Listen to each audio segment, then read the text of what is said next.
हमारे देश में अपना खुद का घर खरीदना कितना मुश्किल है ये सबको पता है, पर अभी जो मैं तुम्हें दिखाने जा रहा हूँ वो देख के तुम्हारा खून खौल जाएगा। ये है गुड़गांव में 100 करोड़ का फ्लैट। जी हाँ, 100 करोड़ का फ्लैट। और 100 करोड़ के फ्लैट के बाहर ये हाल है। बारिश के पानी से सड़क बिल्कुल नदी बन चुकी है। तुम इस पे बोटिंग कर सकते हो, नाव चला सकते हो, स्विमिंग कर सकते हो। और दूसरी तरफ ये है अमेरिका में 10 करोड़ का लग्जूरियस विला। इतना प्यारा घर, ग्रीनरी हर जगह, वेल मेंटेन्ड एनवायरनमेंट, साफ सफाई हर जगह, जैसे किसी मूवी का सीन हो। इस देश में ऑलरेडी इतनी कम अपॉर्चुनिटी है, और इतनी कम अपॉर्चुनिटी होने के बाद अगर कोई थोड़े बहुत पैसे कमा के खुद का घर बना भी लेता है तो उसे ऐसे एनवायरनमेंट में रहना पड़ता है। बाहर के देशों में जब लोग अपना खुद का घर बनाते हैं तो बड़े शौक से बनाते हैं। हम लोग मजबूरी में बनाते हैं कि बस हमारे सर के ऊपर एक छत आ जाए। घर के एस्थेटिक के बारे में तो हम सोचते नहीं, क्योंकि घर आप कितना भी बड़ा और महंगा बना लो, सरकार ही जब आपके एनवायरनमेंट को इतना अनएस्थेटिक कर देगी, साफ सफाई नहीं होगा, कूड़ा करकट होगा, लोगों में सिविक सेंस नहीं होगी, तो करोड़ों का घर बना के करोगे क्या जब तुम्हारे करोड़ों के घर के सामने कूड़े का ढेर पड़ा होगा। अमेरिका में एक बहुत प्यारा कॉन्सेप्ट है जिसे सुन के तुम्हें मजा आ जाएगा। जैसे इंडिया में मोहल्ले होते हैं, अमेरिका में मोहल्ले को मोहल्ला नहीं बोलते, अमेरिका में मोहल्ले को बोलते हैं सबर्बन एरिया। अमेरिका के सबर्ब्स में ये कॉन्सेप्ट है कि वहां के मोहल्ले में जितने भी घर हैं वो घर कभी भी एक घर कभी भी दूसरे घर से चिपका हुआ नहीं होगा, उनके बीच में कुछ ना कुछ गैप जरूर होगा। हर घर के सामने खुद का लॉन होना कंपलसरी है, क्योंकि वहां की सरकार ग्रीनरी को इंपॉर्टेंस देती है। पर हमारे यहाँ अगर लॉ बना भी दिया ना कि घर के सामने ग्रीनरी होनी चाहिए, तो लोग ग्रीनरी मेंटेन ही नहीं करेंगे, उनके घर के सामने जंगल खड़ा हो जाएगा। जब अमेरिका और यूरोप के घर बनते हैं तो प्रिवेसी को ध्यान में रख के बनाए जाते हैं कि एक घर की दीवार दूसरे घर की दीवार से चिपकी ना हो, उनके बीच में गैप हो, क्योंकि वहां पे हर इंसान अपने पर्सनल स्पेस की वैल्यू करता है। पर हमारे यहाँ पे पर्सनल स्पेस और प्रिवेसी कोई साइंस फिक्शन की बातें लगती हैं, बहुत दूर की बातें लगती हैं। और खास बात यह है, इन फॉरेन कंट्रीज में अगर किसी बिल्डर को अपना खुद का हाउसिंग प्रोजेक्ट लॉन्च करना होता है तो जब तक वो इन चीजों का ध्यान ना रखे तब तक उसके नक्शे को अप्रूवल ही नहीं मिलता। पर on the other hand India में किसी भी नक्शे को अप्रूवल मिल जाएगा, बस आपके अंदर इतना पैसा होना चाहिए आपकी जेब में कि आप अंडर द टेबल कुछ ना कुछ सरकार को दे दो। एज लॉन्ग एज आप अंडर द टेबल सरकार को देते रहोगे, इंडिया में आपके नक्शे पास होते रहेंगे। यहाँ पे कॉमन सिटीजन की, यहाँ पे कॉमन लाइफ की इतनी वैल्यू नहीं है। यहाँ पे आप बस पॉलिटिशियंस को अगर आप खुश कर सकते हो, you are very good to go, क्योंकि आप फिर कोई भी बिजनेस कर सकते हो, क्योंकि आपके पास इतना पैसा है कि आप पॉलिटिशियंस के पेट भर सकते हो।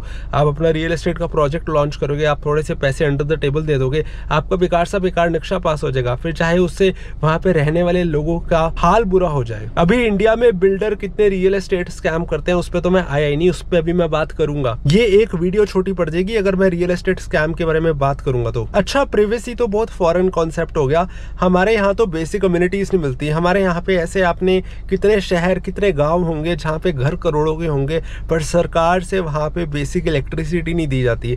हमारे देश में कितनी जगह ऐसी हैं जहाँ पे वाटर सप्लाई प्रॉपर नहीं है, इलेक्ट्रिसिटी सप्लाई प्रॉपर नहीं है, और ऐसी जगह भी घर आपको करोड़ों में ही मिलेंगे। कहाँ हम ये सपने देख रहे हैं कि हमारे देश के घरों में भी, हमारे हाउसिंग सोसाइटीज में भी प्रिवेसी का ध्यान रखा जाएगा, पर सरकार बेसिक कम्युनिटीज का ध्यान नहीं रख पा रही है। जैसे कि टाइम पे इलेक्ट्रिसिटी प्रोवाइड करना, बेसिक कम्युनिटीज का ध्यान रखना, वाटर सप्लाई का ध्यान रखना, साफ सफाई का ध्यान रखना।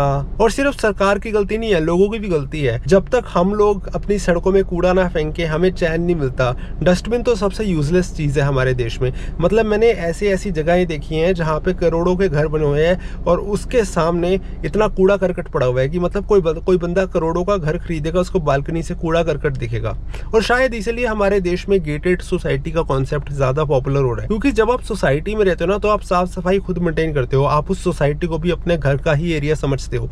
पर इंडिया में माइंडसेट क्या है ना कि हम लोग अपने घर की सफाई तो करते हैं, बाहर हम कूड़ा करकट फैलाते हैं। तो एक सिविक सेंस की प्रॉब्लम भी है जो हमारे देश में बहुत बड़ी है। फिर वही बात आ गई ना, अगर मैं सिविक सेंस पे बोलने लग जाऊं तो उस पर एक और वीडियो बन सकती है। तो मैंने बहुत वीडियोस बना रखी है इस चैनल पे, अगर आपने सब्सक्राइब नहीं किया तो करो। एनीवेज, मैंने बहुत से लोगों को ये बहाना देते हुए भी सुना है कि इंडिया में ना पॉपुलेशन बहुत ज्यादा है, इसीलिए हमारे यहाँ पे घर इतने खुले नहीं हो सकते, प्रिवेसी का ध्यान नहीं रखा जा सकता।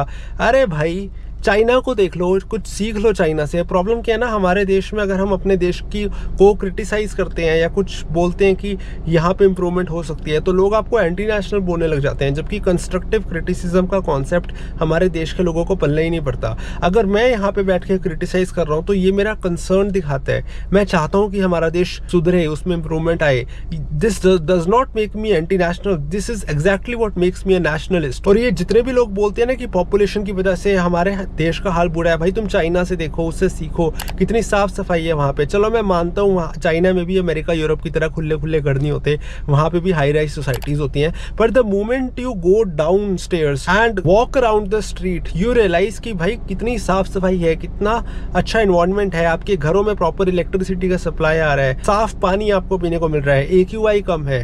एक टाइम पे चाइना का भी बुरा हाल था, वहाँ के शहरों में AQI बहुत गंदा था, फिर उनकी सरकारों ने काम किया। तो ऐसा नहीं है कि भारत के लिए ये हो ही नहीं सकता या इम्पॉसिबल है, अगर चाइना कर सकता है हम भी कर सकते हैं। बस ये है कि सरकार की नीयत होनी चाहिए कुछ करने की। मान के चलो आपने करोड़ों रुपए लगा के गुड़गांव जैसी जगह में फ्लैट खरीद भी लिया, तो फायदा क्या हुआ उसका? आपके घर के नीचे जब बारिश आती है तो पानी इकट्ठा हो जाता है, आपके लाखों करोड़ों की गाड़ी का इंजन खराब हो जाता है उस पानी में डूब के। आपको अगर बेसिक लाइफ एंजॉय करनी है तो नीचे साइकिलिंग ट्रैक्स नहीं है, वॉकवेज नहीं है, फुटपाथ नहीं है, चलने की जगह नहीं है, साइकिलिंग की जगह नहीं है। और गुड़गांव और दिल्ली NCR वाली जगहों में रोड रेज कितना होता है ये किसी को बताने की भी जरूरत नहीं है, सबको पता है कि गुड़गांव में कितना रोड रेज होता है। हर बंदे को लगता है बस मैं ही तीसमान खान हूँ। अच्छा, मैं एक चीज और कहना चाहूंगा कि घर खरीदना एक चीज होती है और घर खरीदने के लिए जो पैसे कमाने होते हैं वो अलग चीज होती है। जिस देश में महीने का 25,000 कमाने वाला आदमी टॉप 10% में आ जाता है, सोच के देखो उस देश में कितना बुरा हाल है। और मुझे अभी तक समझ नहीं आया कि जिस देश में अगर आप महीने के 25,000 कमाते हो, आप टॉप 10% में आ जाते हो, तो उस देश में करोड़ों के फ्लैट बिक कैसे रहे हैं, मुझे तो ये अभी तक समझ नहीं आया। इसके ऊपर मैंने वीडियो बनाई भी है जिसमें मैंने प्रॉपरली एक्सप्लेन किया कि कैसे पॉलिटिशियंस के ब्लैक मनी की वजह से हमारे देश में जो नॉर्मल घर भी हैं वो करोड़ों के हो रहे हैं। तो आप यहाँ पे क्लिक करके अपनी वीडियो देख सकते हैं, वो वाली मैं उसको लिंक कर दूंगा। बाकी काफ़ी हिम्मत लगती है इस टाइप के टॉपिक्स पे बात करने में, काफ़ी बोल्डनेस लगता है। आप चैनल सब्सक्राइब कर सकते हो एंड वीडियो लाइक कर सकते हो। कॉमेंट में बताओ आपके क्या विचार है। Thank you so much, goodbye, take care.